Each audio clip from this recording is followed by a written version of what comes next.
Bueno, Iñaki eta Ariana ez dira etorriko, ez? Hola, bale, orduan hasingo gera ja plenoakin, bale? Lehenengo puntu daukagu, 2023ko uztailaren 11an egindako bilerari dagokion akta onartzea.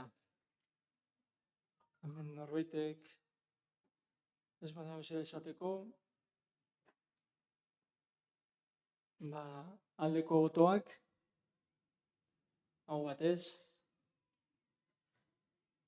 Bigarren puntua, daukagu lehen alkate orde Jon Zubier Erroskaunaren bateragarritasuna aitortzea.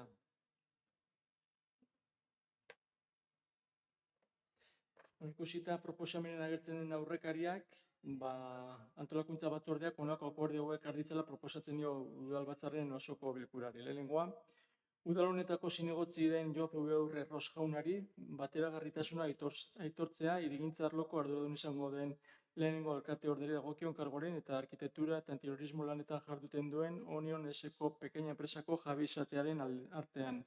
Bestalde, honako baldintza hauek ere bete beharko dira kargu hori duen bitartean. Jon Zubier Errosek ez du inolako jarduera profesionalik egingo enpresa horretan, Arestiko enpresak ez du inolako lanik edo proiekturik egingo Elgoibarko udalbarrutian, Onion enpresak Elgoibarko udalarekin duen harremana mugatuko da. Udal honek 2023ko ekainaren 17 baino lehen eman dizkion obra baimenei dagozkien lanak egitera, lan hori erabat bukatu arte. Horretarako ez da Jon Zubier Errosen zuzendaritza fakultatiboa izango, eta gainera ezin izango du esku hartu dagokion tramitazio administratiboan. Bere agintea bukatu eta hurrengo 2 urteetan, bere eskumenen lurralde eremuan jardura pribatuak egiteko mugak ezarriko zaizkio, hain zuzen ere, Estatuko Administrazio Orokorreko goi karguen jarduna arautzen duen martxoaren 30ko 3/2015 legearen 15. artikuluan ezarrita daudena. Eta bigarrena, hartutako akordioa interesdunari jakinaraztea, interesdunak adierazpen bat aurkeztu beharko du, bateragarritasuna aitortzeko baldintzak onartuko eta beteko dituela dioena dagokion interesen erregistroan inskribatzeko. Zerbait komentatzeko?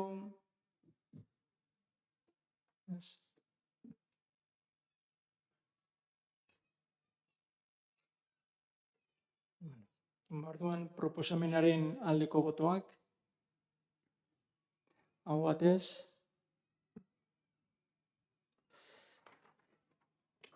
Hirugarren puntua, udaleko lanpostu zerrenda aldaketa lehendabizikoz onartzea. Kotuta izan da hasian jartzen diren aurrekariak, udalbatzarrari proposatzen zaio honako akordio hauek arditzala. Lehenengoa, udal honetako lanpostu zerrenda aldaketa lehendabizikoz onartzea, eranskinen agiri den testuarekin eta aipatutako aldaketak egin direla kontuan izanik. Bigarrena, onartutako 15 lanegunez jendaurrean erakustea, dagokion iragarkiak Gipuzkoako aldizkari ofizialean argitaratu eta hurrengo egunetik hasita. Egun horietan, interesdunek erreklamazioak aurkeztu ahal izango dizkiote udalbatzaren osoko bilkurari. Epe horretan, erreklamazioak aurkezten ez baldin bada, behin betiko onartutza joko da. Hala izan ezean, osoko bilkurak hilabeteko epea izango du erreklamazioak ebazteko. Eta hirugarrena, lanpostu zerrendaren aldaketa behin betiko onartuta gero, Gipuzkoako aldizkari ofizialean argitaratuko da, eta horien kopia bana helaraziko zaia Estatuko Administraziori baita autonomia erkidegoen eskumena duen organoari ere. Hemen zerbait haitzi behar.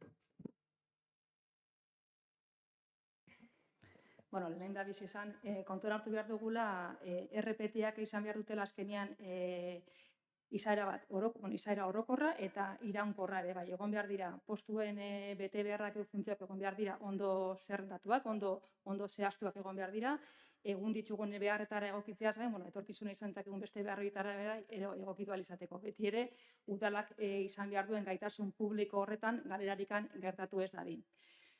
Beti izaten duen bezala, RPT-ko baldintzak ezin zaizkie langilei egokitu, hori inolaz ere, horrek ere suposatuko luke lehen aipatutako funtzio publiko horren barruan gaitasuna galtzeko arriskua izango genukela. Gainera hori, egoera hori konsolidatu daiteke etorkizuna eta hurrengo deialdi baten ere bai, irizpide hori bai, betikoratzeak horrek ere arriskua dakar. Eta postu hauetan, aurkeztu diren postu hauetan edo aipatzen diren eguneraketa eta zuzenketa hauetan, guri zalantza batzuk sortzen zaizkigu. Egon ginen hitz egiten gai honi buruz iaz 2022 ginen hitz egiten, eta komentatu genuen RPT-etako eskakizunak jeistearen arriskua saritu ginen, eta orain ere bai, gai honek eskara egiten digu, zeren eta 2020ko RPT zerrenda horretan, eta oraingoan eman zaigun, 2022ko dokumentazio horretan, postuen konsolidazioan gai saritzen genuen momentu horretan, postuetan daude desberdintasunak daude, eta horrek bai kezkatzen gaitu. Gero aipatzen da ere bai, hizkuntza eskakizun batera aipatzen da, 650 lanpostuan bigarren hizkuntza eskakizuna hitz egiten da.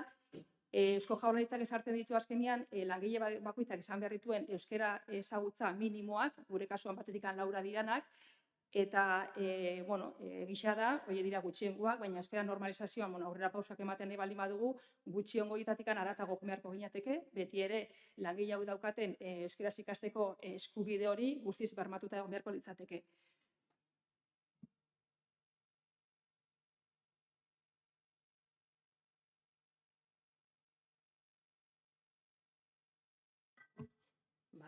Bueno, guk hemen nahi duguna esan da, lanpostuen zerrenda urtero aldatzen dela, lanpostu zerrenda dinamikoa da eta udalaren beharrei egokitu behar da, eta gaur hemen daukagune aldaketak batzuk akatzak dira eta besteak ezaugarriak egokitzekuak.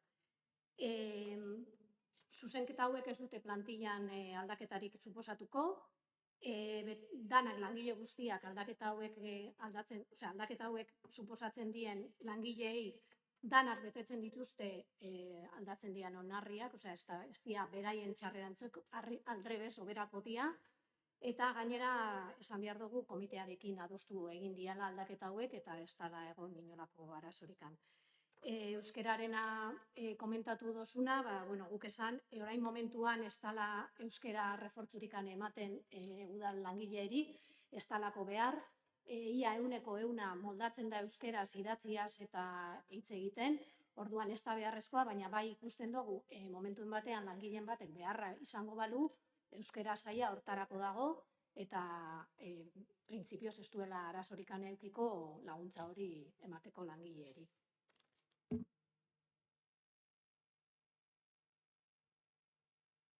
Itziber. Lehen aipatu duzun kasua, gu ez gaude hitz egiten langiletaz, beti ari gara ere postuetaz hitz egiten dugu, eta 302. Postuan kasuan, bai ikusi dugu, 2020ko RPT zerrenda horretatik onera, egon dela ezagutza, titulazio jaitsire bat egon dela, FP2-tik FP batera ikusi dugu dela, horrek kezka sortzen digu, eta horrek ere suposatu dezakelako azkenean konsolidazio bat etorkizunerako, eta gure, azkenean gu dakagun baliabideetan galera bat suposatu dezakelako.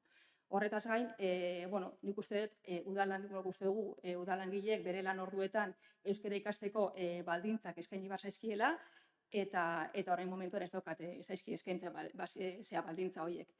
Euskaltegiakin zegoen hitzarmena bertan behar galdu zenetikan, ez da ezer gehiago egin. Eta kontuan izan behar dugu adibidez, batetik 4 tarte horretan, langileek adibidez bat hizkuntza maila daukaten langile horietan, B1 titulazioa egokituko zitzaion langile horiek, danak ez daukatela titulu hori bere gainean. Orduan azkenean bai daude publikora lan egiten, orduan, mintzat, udalak eskaini beharko diak baliabide horiek, bermatu baliabideek lan orduetan euskaraz ikasi ahal izateko. Eta, gai honetan egin beharreko zuzenketaz gain, egisa da beste postuetan eta dugun zalantzagatikan, guk hemen abstentzioa bozkatuko genuke.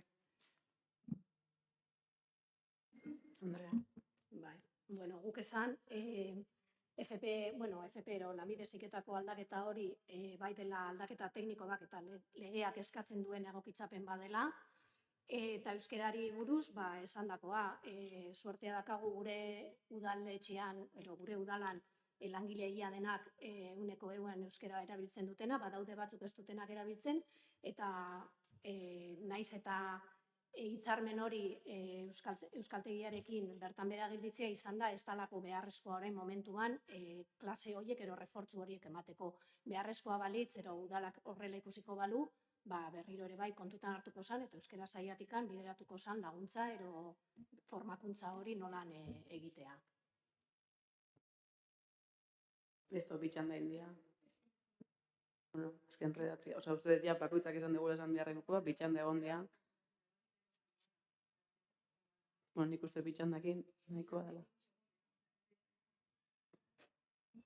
Bakarrik nahi nuan esan, azpimarratu, eskaera hori, euskeraz lan hortan ikasteko eskaera hori langileek egin dutela, beren sindikatuen bitartez, eta ez esan zaiela. Orduan beharrezkoa bai da, gainera bereik eskatuko zerbait dela. Bozkatu ingo dugu.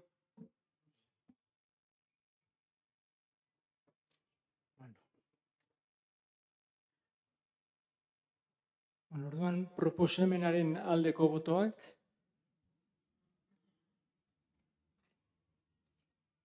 Abstentzioak. 6 abstentzio eta 9 alde.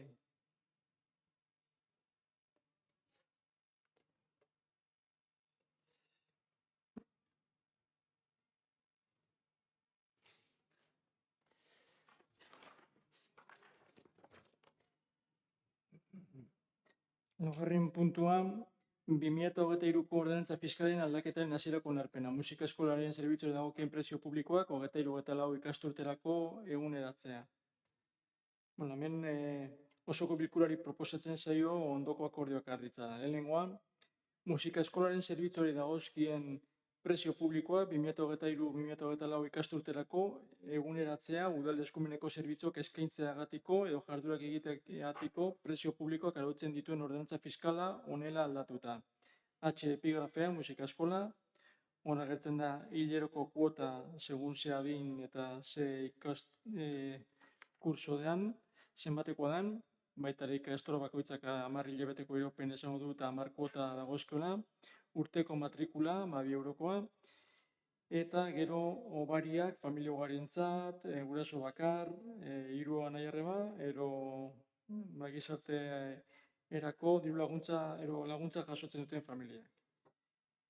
Bigarren akordioa, hau guztia, 30 lanegunez, jende horrean jartzea proposatzen da, izan daitezken erreklamazio edo oharrak aurkezteko. Era berean, aipaturiko epea igaratakoan, erreklamaziorik edo oharrik aurkezten ez baldin badira, aldaketa horiek behin betiko bihurtuko dira. Zerbait komentatzeko? Bozkatu ingo dugu, orduan, edo, Andrea, bozkatu ingo dugu. Bakarrikan esan, gure aldetikan musika eskolari prezioan igoeran ez dakagu ezer esanikan, baina bai nahi duen duke garrantzia eman dakan obariei, bonifikazioei. Uste dugu bonifikazio horiekin gure gazteak ahalko dute parte hartu aisialdian oso garrantzitsua deritzogun arlo batetan musika dela, eta horregatik balorian ipini behar ditugula mantentzen dian obariak.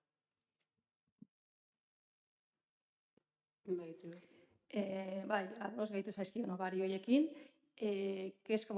Zalantza izan dezakegu, egia da azkenean gure esperientzian bitartez da, hurbildu zaizkigun herritar batzuk izan digutenez, diru laguntza horiek jasotzen dituzten, gizarte laguntza horiek jasotzen dituzten herritar batzuek adibidez ez direla jakitun daukatela musika eskola nolako obariak. Orduan, bai izan litzateke interesgarria gizarte zerbitzuen bidez, behintzat obari horiek hor daudela azaleratzea edo behintzat azaltzea.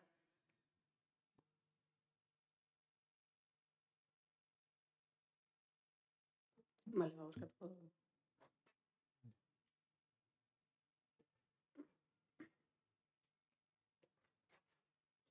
Beraz, proposamenaren aldeko botoak, aho batez.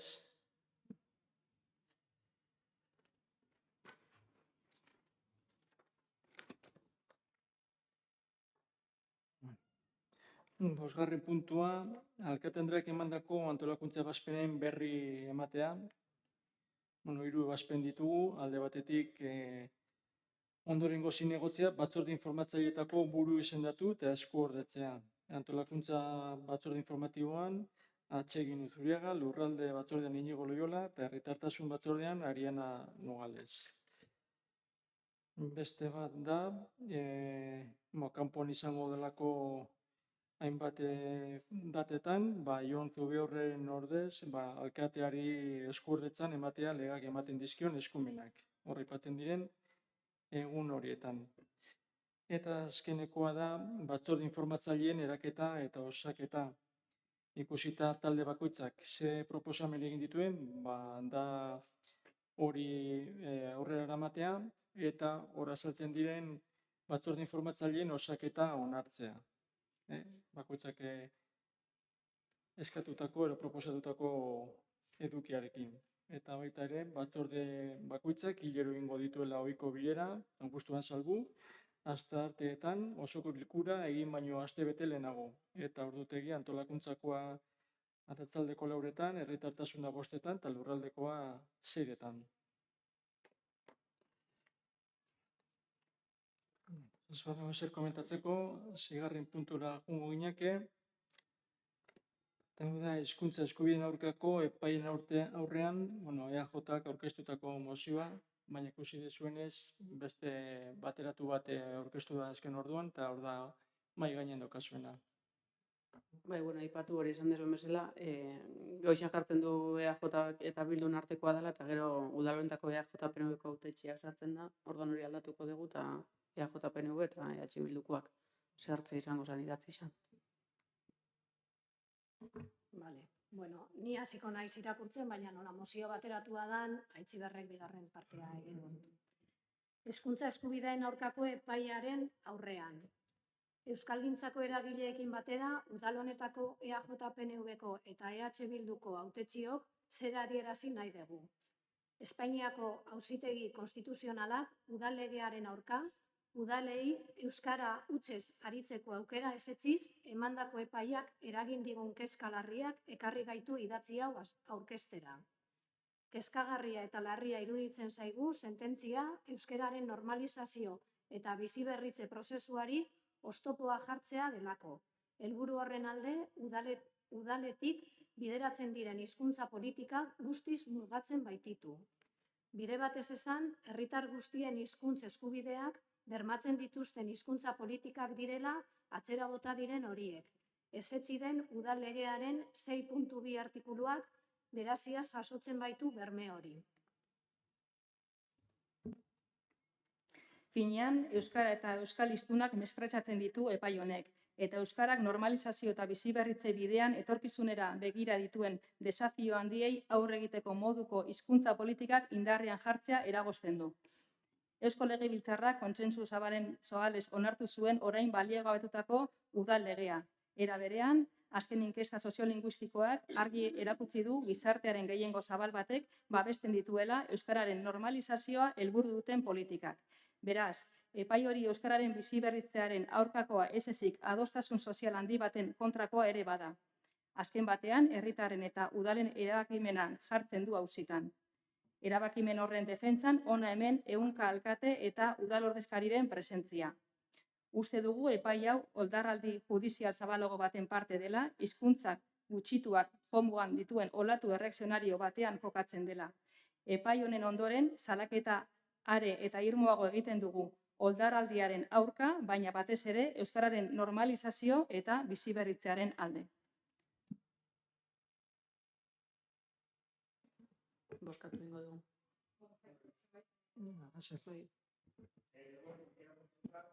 Que bueno, ante las sentencias judiciales, pues bueno, nosotros no queremos hacer ninguna interpretación, sin más. Entonces, lo que sí queremos es decir que todos estamos de acuerdo en que hay que dar pasos en el camino de la normalización del euskera, pero que tenemos que tener especial cuidado de no dejar atrás a todos los que no tienen el privilegio de hablarlo.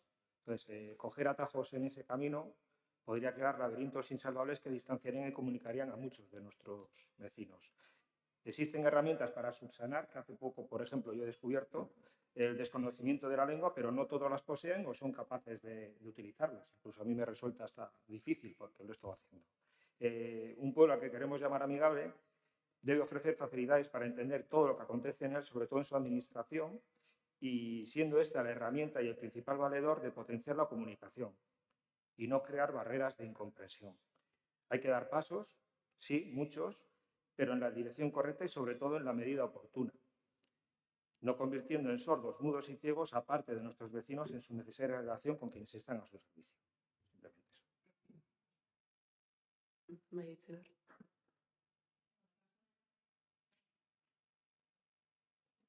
Oye, kasu honetan esan, uztailak 13an EH Bildu eta EAJko alkate eta alkate gaiekin egindako agerraldian paragrafo bat gehitu zaiola eta une hartan guk babestu genuen manifestu hori eta kasu honetan ere bai manifestu hau aurkezten den hau ere baiezkoa emango diogu nola ez. Izan ere oso kezkatuta gaude euskararen kontran eman diren azken sententzia guzti hauekin eta kontseiluak azaroan 4an antolatu duen manifestaldian ere bai han egongo gara nola ez. Gure hizkuntza jasotzen ari den eraso bortitz hauei erantzuteko modu bateratuan erantzun behar diogu, bai alderdi politiko, bai eragile eta bai herritar guztien arteko konsensua ezinbestekoa da. Horregatik herri desberdintan antolatzen diran bai ekimen, bai elkarteratze eta bai manifestaldiekin gu bat egiten ari gera eta Euskal Herrian bezala Elgoibarren ere bai herri gisa erantzuten baldin badugu lortuko dugu azkenean euskera gure eskubidea den euskera bizitzeko eskubidea eukatzen diguten hoiei aurre egiteko. Andrea. Bai, guri sententzia honek asko kezkatzen gaitu, euskararen normalizazioaren oztopoa delako, gure hizkuntza politika guztiz mugatzen dituelako, gure hizkuntza mespretxatzen duelako eta etorkizunari begira gure hizkuntzarekin dugun desafio aurre egiteko behar diren politikak eragozten dituelako. Gure herrian, herritar gehiengo zabal batek babesten ditu euskara normalizatzeko politikak eta ebazpen honek ez du hori kontutan hartu. Epai hau azpijoko baten barruan dagoela uste dugu eta beraien nahia gure hizkuntza eta hizkuntza gutxituak desagertzea dela uste dugu. Hori ez dugu onartuko eta horregatikan Bilbon egingo den manifestaziora deitzen ditugu elgoibartar eta euskaldun guztiak euskararen normalizazioa eta biziberritzearen alde. Borkatu ingo dugu. Andrea.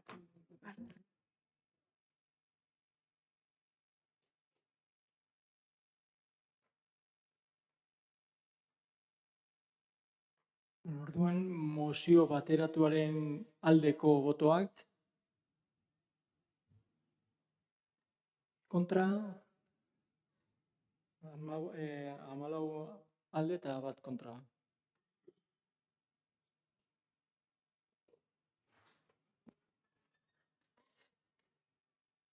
Eta ja, azken puntua eskari eta galderak, baldin badaude.